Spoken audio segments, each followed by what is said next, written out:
Assalamualaikum. We are going to study about sodium. Sodium is most abundant extracellular cation. इसका क्या मतलब है कि हमारे पास सोडियम जो होता है ना वो सेल के बाहर होता है, ठीक है। ये जो सेल है, ठीक है, इसके बाहर एक्स्ट्रा सेलुलर फ्लूइड है, यहाँ पे सोडियम प्रेजेंट होता है और ये मोस्ट एबंडेंट केटाइन है, ठीक है, एक्स्ट्रा सेलुलर। और जो इंट्रा सेलुलर है वो कौन सा होता है, वो पोटेशियम होता है। 90% ऑफ ऑल आयंस, ठीक है। Sodium and associated anions account for 270 millimole of plasma osmolarity. Sodium और उसके जो एसोसिएटेड एनाइंस होते हैं ना वो ज़्यादातर प्लाज्मा ऑस्मोलैरिटी में कंट्रीब्यूट करते हैं। मोस्टली 270 मिलीमोल जो हमारे पास प्लाज्मा ऑस्मोलैरिटी होती है ना वो सोडियम और उसके एसोसिएटेड एनाइंस की वजह से होते हैं। और जो टोटल प्लाज्मा ऑस्मोलैरिटी होती है वो 295 से स्टार्ट होती है। तो मतलब ये मोस्टली जो हमारे पास प्लाज्मा ऑस्मोलैरिटी है उसको अकाउंट करती हैं, ठीक है। उसके बाद हम देखेंगे कि हमारे पास रेगुलेशन कैसे होती है सोडियम की। सोडियम हमारे पास सेल में अंदर कम होता है और बाहर ज़्यादा होता है। जो सोडियम की कंसनट्रेशन है वो बाहर 10 टाइम्स ज़्यादा होती है देन इनसाइड। सोडियम की कंसनट्रेशन जो बाहर होती है वो 10 टाइम्स ज़्यादा होती है, ठीक है, देन इनसाइड। इनसाइड सोडियम कम पड़ा हुआ होता है। और ऐसे ही पोटेशियम की कंसनट्रेशन इनसाइड 20 टाइम्स ज़्यादा होती है। जो अबंडेंट इंट्रासेलुलर केटाइन होता है वो कौन सा होता है, पोटेशियम। और जो अबंडेंट एक्स्ट्रा सेलुलर केटाइन होता है वो सोडियम होता है। और इनकी रेगुलेशन कैसे होती है, मतलब आयंस की डिफ्यूजन होती रहती है। जैसे सोडियम बाहर ज़्यादा तो ये अंदर मूव करता रहता है और पोटेशियम अंदर ज़्यादा तो बाहर मूव करता रहता है डिफ्यूजन के थ्रू। तो इसके लिए हमारे पास एक पंप होता है जिसे कहते हैं ATPase पंप, ठीक है। ये हमारे पास ATP को यूज़ करता है और जो 3 सोडियम होते हैं उनको बाहर मूव कराता है और 2 पोटेशियम उनको अंदर मूव कराता है। इस तरह से ये हमारे पास इलेक्ट्रिकल न्यूट्रलिटी को मेंटेन रखता है।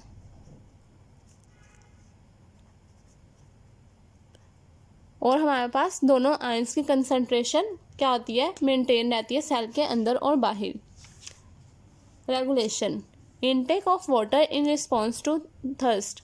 हमारे पास क्या होता है कि जब हमें ज़्यादा प्यास लगती है तो हम ज़्यादा पानी पीते हैं, ठीक है। उसकी वजह से क्या होता है, सोडियम के जो कंसंट्रेशन होती है वो भी वेरी करती रहती है। अगर हमारे पास बॉडी में सोडियम ज़्यादा है तो ऑस्मोलैरिटी ज़्यादा है। अगर हम लोग पानी नहीं पियेंगे तो सोडियम क्या हो जाएगा, हाइपर नाइट्रीमिया हो जाएगा, सोडियम की कंसंट्रेशन ज़्यादा हो जाएगी। लेकिन अगर हमें मतलब प्यास लगती है तो हमें पता लग जाता है कि बॉडी में इलेक्ट्रोलाइट ज़्यादा है और वाटर कम है।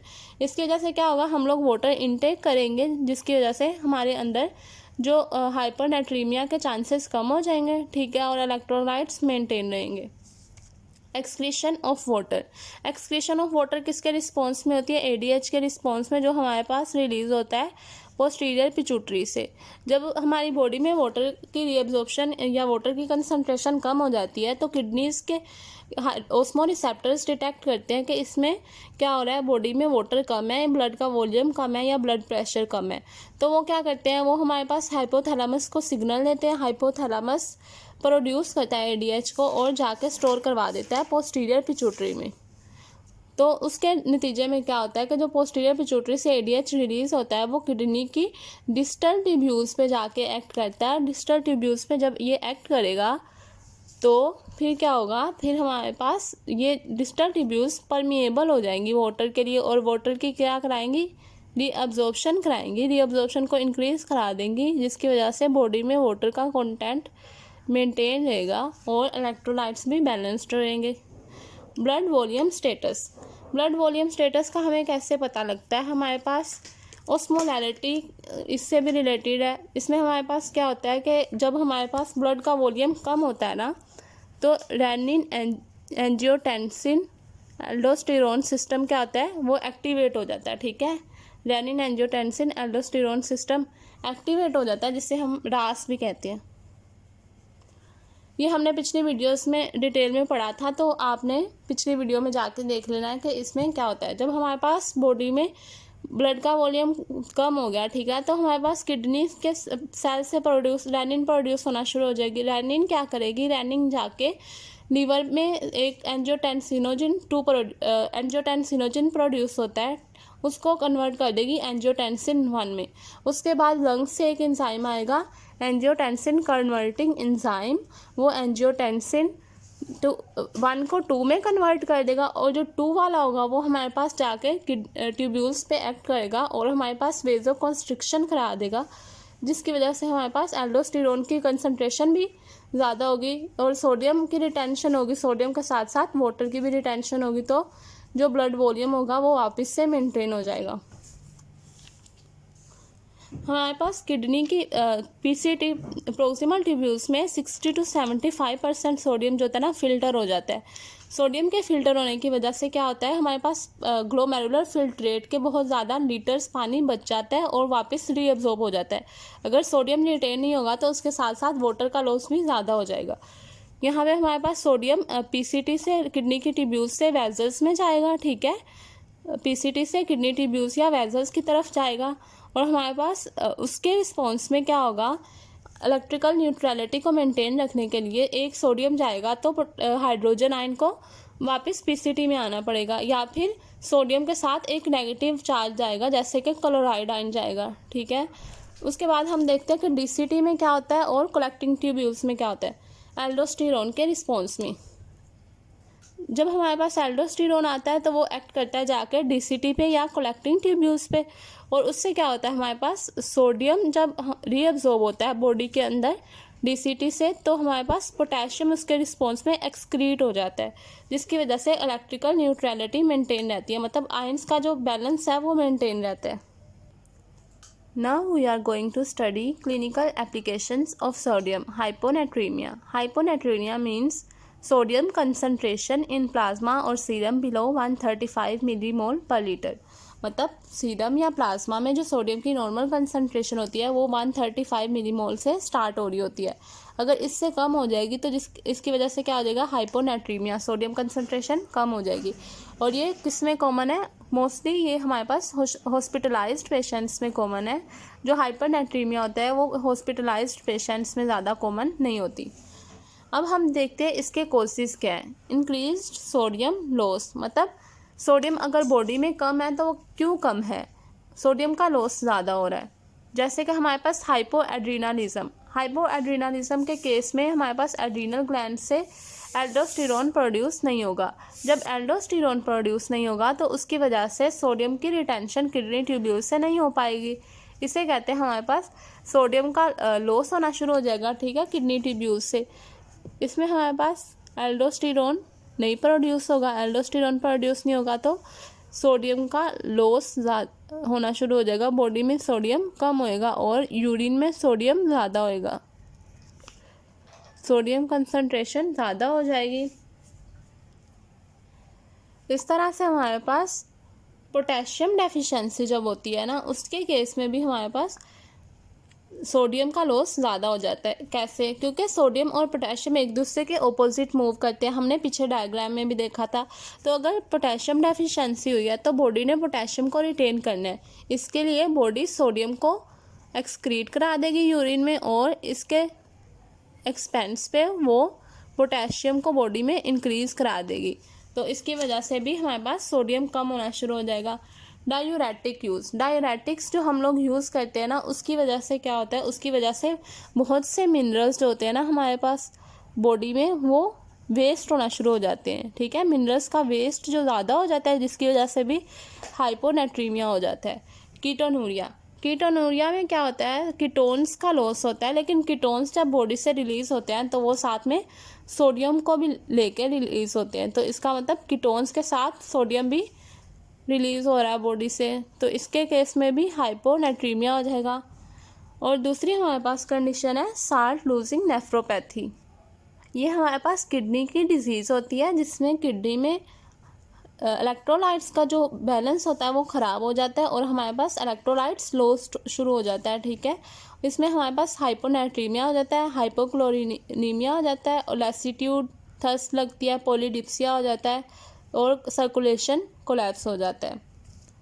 उसके बाद हम देखते हैं प्रोलॉन्ग्ड वोमिटिंग और डायरिया के केस में। जाहिर है जब वोमिटिंग होगी तो बॉडी के फ्लूइड्स लॉस होंगे, फ्लूइड्स में सोडियम इलेक्ट्रोलाइट्स और बाकी भी इलेक्ट्रोलाइट्स प्रेजेंट होंगे, सोडियम, पोटेशियम और ग्लूकोज वगैरह भी। तो उसके क्या होगा कि हमारे पास डायरिया और वोमिटिंग के केस में फ्लूइड लॉस होने की वजह से इलेक्ट्रोलाइट्स कम हो जाएंगे, क्योंकि इलेक्ट्रोलाइट्स का लॉस भी साथ साथ हो रहा है। और स्फीयर बर्न्स के केस में भी ऐसा ही होगा। उसके बाद देखते हैं कि इंक्रीज वाटर रिटेंशन के केस में सोडियम की कंसंट्रेशन कैसे कम हो रही है। अच्छा, इन सब केसेस में क्या होता है, जो भी डिजीज़ का केस होगा उसमें सोडियम की कंसंट्रेशन यूरिन में 20 मिलीमोल पर डे से ज़्यादा हो जाएगी। लेकिन जैसे हमारे पास वोमिटिंग है, डायरिया है, बर्न्स है, इन केसेस में यूरिन में सोडियम की कंसंट्रेशन 20 मिलीमोल पर डे से कम होगी, मतलब ज़्यादा लॉस नहीं होगा। लेकिन अगर कोई रेनल डिजीज़ है, ठीक है, एक्यूट या क्रोनिक रेनल फेलियर है, उस केस में यूरिन में सोडियम की कंसंट्रेशन जो होगी 20 मिलीमोल पर डे से ज़्यादा हो जाएगी।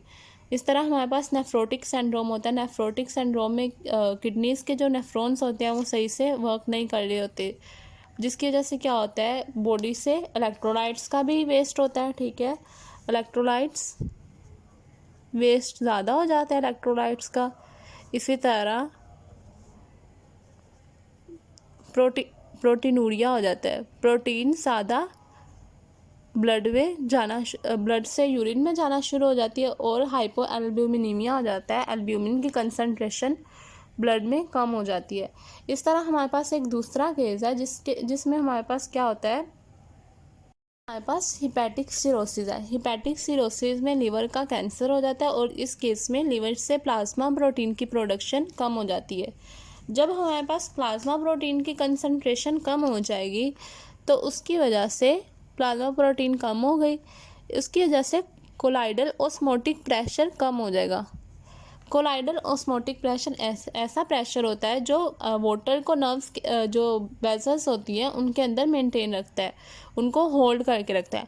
लेकिन अगर प्लाज्मा प्रोटीन कम हो जाएगी तो कोलाइडल ऑस्मोटिक प्रेशर भी कम हो जाएगा और जो वाटर है वो वेसल्स से लीक होना शुरू हो जाएगा, मतलब वेसल्स हैं इनसे लीक होके इंटरस्टिशियल स्पेसिस में जाना शुरू हो जाएगा, जिसकी वजह से अडीमा हो जाएगा। इस अडीमा को कंपनसेट करने के लिए ADH रिलीज़ होगा। ADH रिलीज़ होगा तो वाटर की रिटेंशन होगी और सोडियम की एक्सक्रीशन होगी, बॉडी में सोडियम कम हो जाएगा। इस तरह से हमारे पास ये दोनों मैकेनिज्म वर्क करते हैं। और कंजेस्टिव हार्ट फेलियर में भी इसी तरह होता है, उसमें वीनस ब्लड प्रेशर ज़्यादा हो जाता है, जिसकी वजह से अडीमा के चांसेस होते हैं और अडीमा की वजह से इलेक्ट्रोलाइट्स का जो बैलेंस है वो डिस्टर्ब हो जाता है और सोडियम का लॉस ज़्यादा होना शुरू हो जाता है। वाटर इम्बैलेंस किस तरह कंट्रीब्यूट करता है हाइपोनेट्रीमिया में? एक्सेस वाटर इनटेक, हम बॉडी में ज़्यादा वाटर ले रहे हैं, ज़्यादा वाटर लेंगे जाहिर है बॉडी में वाटर ज़्यादा होगा और इलेक्ट्रोलाइट्स अगर नॉर्मल भी हैं तो वो कम लगेंगे, ठीक है। तो SIADH ये है syndrome of inappropriate ADH release.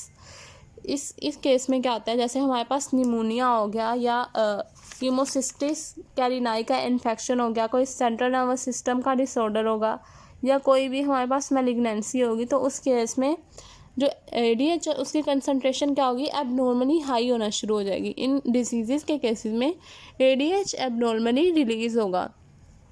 अब इसका रिलीज़ होने की वजह से क्या होगा, वाटर की रिटेंशन ज़्यादा हो जाएगी, जिसकी वजह से हमें सोडियम बॉडी में कम लगेगा। सूडो हाइपोनेट्रीमिया एक केस होता है जिसमें हम लोग इनडायरेक्टली मेजर करते हैं सोडियम को ISC से। ISC क्या होता है, आयन सेलेक्टिव इलेक्ट्रोड। उसमें प्लाज्मा या सीरम को वाटर से रिप्लेस कर दिया जाता है। जब वाटर उस सैंपल में ज़्यादा लगेगा तो उसकी वजह से भी हमें ऐसा लगेगा कि सोडियम कम है, लेकिन ये फॉल्स होता है क्योंकि सोडियम तो नॉर्मल है, लेकिन वाटर के ज़्यादा होने की वजह से सोडियम क्या लग रहा है, कम लग रहा है। अब क्योंकि सोडियम जो है हमारे पास मोस्टली प्लाज्मा ऑस्मोलैरिटी को मेंटेन कर रहा होता है, तो हम लोगों ने हाइपोनेट्रीमिया को ऑस्मोलैरिटी की बेस पे भी क्लासीफाई किया हुआ है, with low osmolarity, with normal osmolarity and with high osmolarity. Low osmolarity कब होगी, जब सोडियम का लॉस ज़्यादा होगा और वाटर की टेंशन ज़्यादा होगी। सोडियम का लॉस ज़्यादा किस किस तरह से हो सकता है, एल्डोस्टेरोन कम रिलीज़ हो रहा है। एल्डोस्टेरोन कम रिलीज़ हो रहा है मतलब एल्डोस्टेरोन प्रोडक्शन में कोई भी खराबी आ गई है। डायूरेटिक्स के यूज़ में हमारे पास ऐसे होगा, डायूरेटिक्स के यूज़ में नेगेटिव सोडियम बैलेंस हो जाता है। कीटोनूरिया के केस में सोडियम का लॉस होता है कीटोन साल्ट्स के साथ। और साल्ट डोजिंग नेफ्रोपैथी, इस केस में हमारे पास जो किडनी की ट्यूब्यूल्स हैं उससे सॉल्ट्स वेस्ट होते रहते हैं, उससे रिलीज़ होते रहते हैं। इस केस में हमारे पास सोडियम की कंसनट्रेशन भी कम हो जाती है और क्लोराइड की कंसनट्रेशन भी कम हो जाती है। इस तरह से जब वाटर की रिटेंशन ज़्यादा होगी तो ऑस्मोलैरिटी खुद ही कम हो जाएगी इलेक्ट्रोलाइट्स के कम होने की वजह से। With normal osmolarity increase non sodium cations. इस केस में क्या होगा कि सर्टेन नॉन सोडियम कैटाइंस जैसे कि मल्टीपल माइलोमा के केस में गैमा ग्लोबुलिन ज़्यादा होना शुरू हो जाती हैं। तो वो जिस तरह सोडियम लॉस होगा लेकिन ग्लोबुलिन्स क्या होंगी, ज़्यादा होंगी, तो हमें ऐसे लगेगा कि वो जो ऑस्मोलैरिटी है ना वो नॉर्मल है। ऑस्मोलैरिटी का मतलब क्या था कि concentration of solute in 1 kilogram of solvent. तो वो सोल्यूट कोई भी हो सकता है, जैसे कि पहले सोडियम था, अगर सोडियम कम हुआ है तो उसके कंपनसेटरी हम मल्टीपल माइलोमा में गैमा ग्लोबुलिन ज़्यादा होना शुरू हो जाएंगी। तो ऐसे लगेगा कि ऑस्मोलैरिटी क्या है, नॉर्मल है। इस तरह से लिथियम एक्सेस के केस में भी ऑस्मोलैरिटी नॉर्मल रहेगी। सीवियर हाइपरकैलीमिया, जाहिर है जो पोटेशियम भी होता है वो भी एक हमारे पास केटाइन है, तो अगर पोटेशियम का लेवल भी ज़्यादा है तो ऑस्मोलैरिटी पोटेशियम के वजह से भी नॉर्मल रहेगी, क्योंकि ये भी सोल्यूट के तौर पे एक्ट करता है। सीवियर हाइपर मैग्नीसीमिया, मैग्नीशियम के ज़्यादा होने की वजह से भी ऑस्मोलैरिटी नॉर्मल रहेगी। सीवियर हाइपर कैल्सीमिया, कैल्शियम के इसी तरह, मतलब जितने भी आयंस हैं या मिनरल्स हैं इनकी कंसनट्रेशन अगर ज़्यादा है और सोडियम की कंसनट्रेशन कम है तो ऑस्मोलैरिटी फिर भी नॉर्मल ही रहेगी। सूडो हाइपोनेट्रीमिया, मतलब बॉडी में सोडियम का कंसनट्रेशन कम नहीं है लेकिन ऐसे लग रहा है कम है, जिस तरह से ज़्यादा वाटर इनटेक की है तो वाटर बॉडी की रिक्वायरमेंट से बहुत ज़्यादा है। सोडियम नॉर्मल भी होगा तो हमें ऐसे लगेगा कि सूडो हाइपोनेट्रीमिया, या फिर इनडायरेक्टली जब इनडायरेक्ट मेजरमेंट करते हैं ISE से तो उस केस में भी सूडो हाइपोनेट्रीमिया हो जाता है। हाइपरलिपिडीमिया, लिपिड्स के ज़्यादा होने की वजह से भी, प्रोटीन के ज़्यादा होने की वजह से भी ऑस्मोलैरिटी नॉर्मल रहती है। और सूडो हाइपरकैलीमिया, इस केस में भी ऑस्मोलैरिटी जो है वो नॉर्मल रहती है। With high osmolarity, osmolarity high किस केस में होती है, हाइपोनेट्रीमिया है लेकिन ऑस्मोलैरिटी क्या है, हाई है, तो वो हमारे पास किस केस में होगा, हाइपरग्लाइसीमिया के केस में होगा और मैनिटोल साल्ट इन्फ्यूजन की वजह से होगा।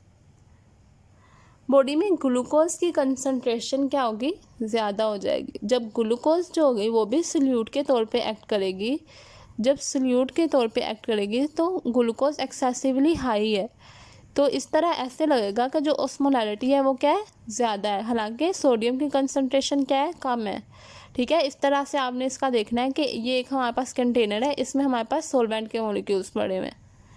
तो इसमें अगर हम लोगों ने, अगर इसमें सोडियम कम हो गया है, अगर इसमें सोडियम कम है और कोई और साल्ट नहीं है तो ऐसे लगेगा, तो इस तरह से डायरेक्टली पता लग जाएगा कि ऑस्मोलैरिटी कम है, लेकिन सोडियम कम है लेकिन कोई और सोल्यूट इसमें ज़्यादा हो गया तो इसकी वजह से ऑस्मोलैरिटी क्या होगी, ज़्यादा हो जाएगी। या इस नॉर्मल ऑस्मोलैरिटी के केस में क्या होगा, ये हमारे पास सोलवेंट है, सोलवेंट के अंदर सोल्यूट्स जो हैं, दूसरे सोल्यूट, सोडियम की कंसनट्रेशन कम है लेकिन दूसरे सोल्यूट्स क्या है वो नॉर्मल है, जैसे पोटेशियम है, मैग्नीशियम है और कैल्शियम है। तो इस केस में हमें लगेगा जो ऑस्मोलैरिटी है वो नॉर्मल है। और इस तरह मैनिटोल जो होता है वो एक सोल्ट होता है, इसकी इन्फ्यूजन की वजह से भी सोल्यूट की कंसंट्रेशन ज़्यादा हो जाती है। जब सोल्यूट की कंसंट्रेशन ज़्यादा होगी तो ऑस्मोलैरिटी भी ज़्यादा होगी। अब देखते हैं कि जो सिम्टम्स होते हैं वो कौन कौन से होते हैं हाइपोनेट्रीमिया के केस में। जब हमारे पास सोडियम का लेवल 125 से 130 मिलीमोल पर लीटर तक रहता है तो जो सिम्टम्स होते हैं वो माइल्ड होते हैं और मोस्टली GIT के सिम्टम्स होते हैं। लेकिन अगर 125 मिलीमोल से कम हो जाता है सोडियम तो न्यूरोसाइकेट्रिक सिम्टम्स, मतलब सीवियर सिम्टम्स शो होना शुरू हो जाते हैं। इस केस में क्या होता है, नोज़िया होता है, वॉमिटिंग होती है, मसल्स की वीकनेस हो जाती है, हेडेक, लेथार्जी, थकावट हो जाती है, एटेक्सिया हो जाता है, झटके लगते हैं, सीजर्स, कोमा भी हो सकता है और रिस्पायरेटरी डिप्रेशन भी हो सकता है।